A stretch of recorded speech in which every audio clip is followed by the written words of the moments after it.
সাকিবকে দেখে আবাহনীর অধিনায়ক মোসাদ্দেক তো জড়িয়ে ধরলেন, হয়তো প্রচণ্ড গরমের খবর দিলেন, কারণ বেশ কয়েকদিন দেশের বাইরে ছিলেন সাকিব। এই অসহনীয় তাপের মধ্যে এই প্রথম মাঠে নামলেন। ওয়ানডে ফরম্যাটের খেলা হলো, সাকিবের ব্যাটিং স্টাইল দেখে মনে হলো টি-20-র মোডে ব্যাটিং করলেন।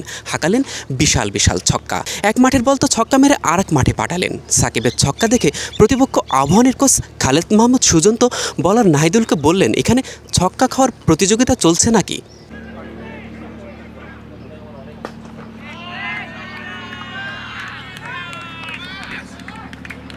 ভাই ছক্কাকার প্রতিযোগিতা নাকি এদিকে?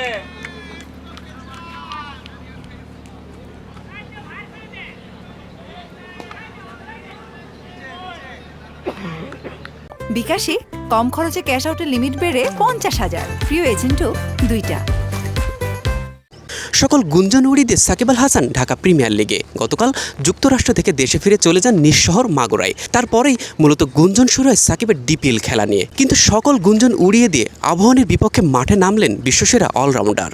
সাভার বিকেএসপি 4 নম্বর মাঠে আবাহনীর মুখোমুখি হয় শেখ জামাল। তাইবুর রহমানের আউট হওয়ার পর উইকেটে আসেন সাকিব।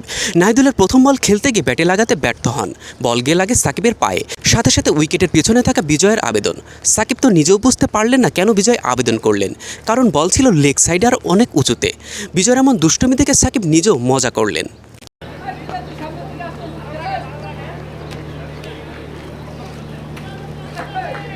ডিপিএল খেললেও জিম্বাবুয়ের বিপক্ষে প্রথম 3 টি-20-র স্কোয়াডে নেই সাকিব। হয়তো শেষ 2 ম্যাচে দলে ফিরতে পারেন এই অলরাউন্ডার।